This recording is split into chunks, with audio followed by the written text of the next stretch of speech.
নমস্কার বন্ধুরা, মৌসুমি kitchen and ব্লগে আপনাদের সবাইকে স্বাগত। আজ আমি বানাবো চিকেনের একটি হেলদি রেসিপি। তেল মশলা দিয়ে চিকেন খেতে যখন আর ভালো লাগবে না, তখন আপনারা এইভাবে চিকেন বানিয়ে দেখতে পারেন। খেতে কিন্তু খুবই সুস্বাদু হয়। বাড়ির ছোট থেকে বড় সবাই দেখবেন তৃপ্তি সহকারে খেয়ে নেবে। একদম ঘরোয়া কিছু মশলা দিয়েই খুব কম সময়ে এই চিকেনের রেসিপিটি তৈরি হয়ে যায়। তো চলুন বন্ধুরা, আর দেরি না করে রেসিপিটি দেখে নিন।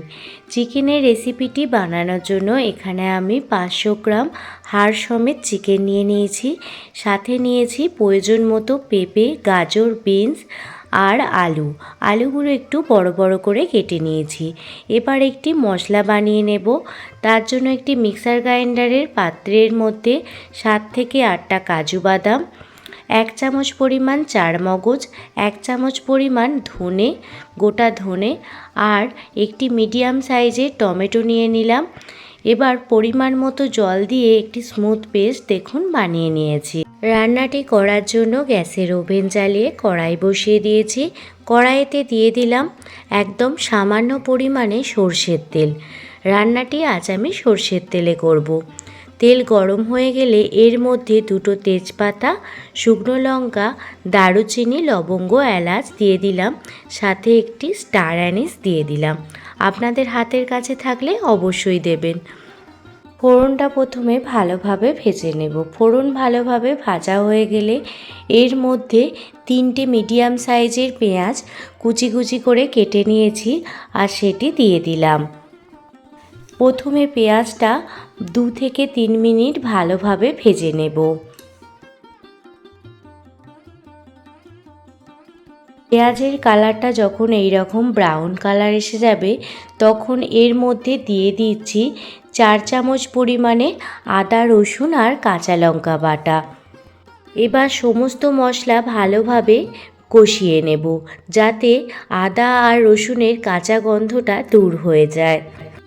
2 থেকে 3 মিনিট আদা রসুনটা কষিয়ে নেওয়ার পর এর মধ্যে দিয়ে দিচ্ছি কাজু বাদাম, চারমগজ, টমেটোর পেস্টটি।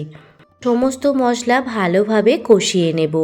যখনই আপনারা এই কাজু বাদাম বাটা পেস্টটি দেবেন, তখনই গ্যাসের ফ্লেমটা লো টু মিডিয়ামে রাখবেন। হাই ফ্লেমে রাখবেন না, তাহলে কিন্তু নিচে পুড়ে যাওয়ার সম্ভাবনা থাকে। আর একটি ছোট সাইজের ক্যাপসিকাম ছোট ছোট টুকরো করে দিয়ে দিয়েছি। আজকে আমি কোনো সবজি ভেজে রান্না করিনি। দেখতেই পেয়েছেন আজকে খুবই অল্প তেলে আজকে চিকেনটি বানাবো আর খুবই হেলদিভাবে বানাবো। মশলাগুলো কষাতে কষাতে এর মধ্যে 500 গ্রাম চিকেন দিয়ে দিচ্ছি। এখানে আমি হাড় সমেত চিকেন দিয়েছি, আপনারা চাইলে বোনলেস চিকেনও দিতে পারেন। আর মশলার সাথে চিকেনটা ভালোভাবে কষিয়ে নেব, যাতে চিকেনের না কোনো রকম আষ্টে গন্ধ বের হয়। ভালোভাবে মশলার সাথে চিকেনটা কষিয়ে নিতে হবে।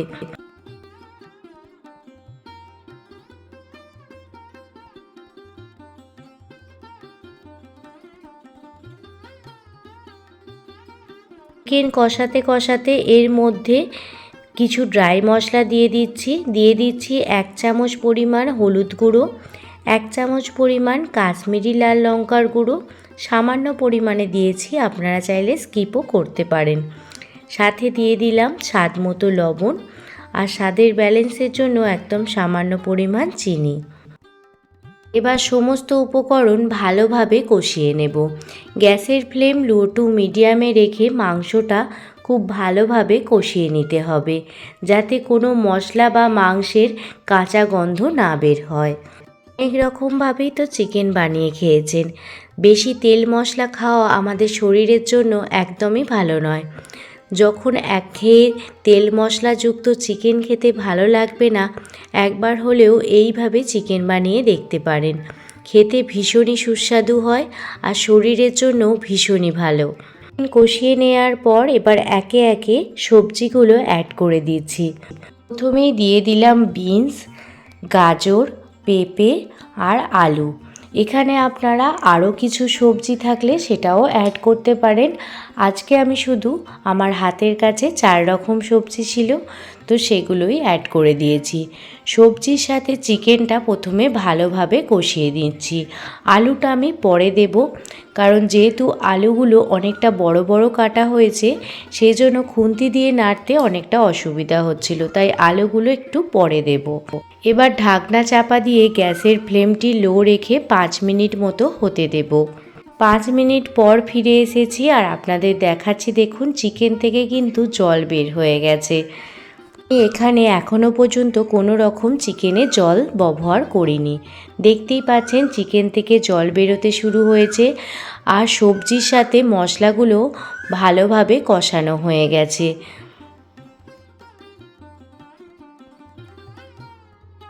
এবার শেষে দিয়ে দিচ্ছি ডুমো ডুমো করে কেটে রাখা আলুগুলো।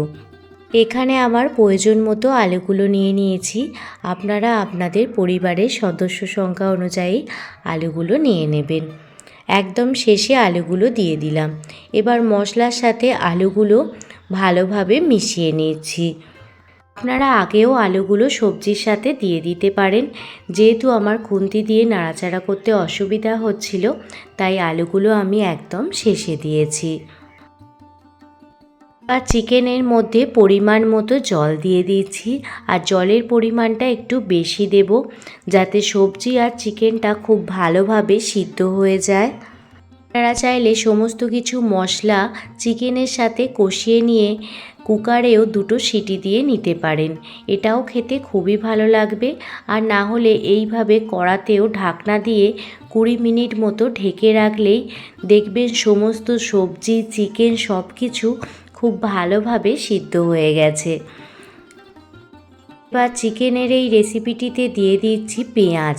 এই রকম গোটা গোটা পেঁয়াজ চিকেনের এই রেসিপিটি খেতে দেখবেন খুবই ভালো লাগবে। আর সাথে দিয়ে দিলাম স্বাদ মতো কাঁচা লঙ্কা। ঝালটা অবশ্যই আপনারা আপনাদের স্বাদ মতো দেবেন। এবার ঢাকনা চাপা দিয়ে 20 থেকে 25 মিনিট মতো ওয়েট করব। দেখুন 20 থেকে 25 মিনিট পর ফিরে এসেছি আর সমস্ত সবজি খুব ভালোভাবে নরম হয়ে গেছে, সাথে চিকেনটাও খুব ভালোভাবে সিদ্ধ হয়ে গেছে। শেষে নামানোর আগে 1 চামচ পরিমাণ গোটা গরম মশলার গুঁড়ো আর 1 মুঠো ধনিয়া পাতা দিয়ে দেব। চিকেনের রেসিপিটি একদমই খাওয়ার জন্য তৈরি হয়ে গেছে। আপনারাও একবার হলেও এইভাবে চিকেন বানিয়ে দেখুন। বাড়ির ছোট থেকে বড় সবাই দেখবেন তৃপ্তি সহকারে খেয়ে নেবে, আর যা শরীরের জন্য ভীষণ উপকারী। আজকে চিকেনের এই রেসিপিটি ভালো লেগে থাকলে প্লিজ একটি লাইক, কমেন্ট, শেয়ার এবং সাবস্ক্রাইব করে আমার পাশে থাকবেন। কোনো নতুন বন্ধু আমার চ্যানেলে ভিজিট করে থাকলে প্লিজ চ্যানেলটি সাবস্ক্রাইব করে বেল নোটিফিকেশান অল করে রাখবেন, যাতে আমি কোনো রকম ভিডিও দিলে আপনারা সেটা প্রথমেই দেখতে পান। পুরনো বন্ধু নতুন বন্ধু সবাইকে জানাই অনেক অনেক ভালোবাসা। সবাই ভালো থাকবেন, সুস্থ থাকবেন, সাবধানে থাকবেন। আবারও কোনো দিন অন্য কোনো রেসিপি ভিডিও নিয়ে আপনাদের সামনে হাজির হব।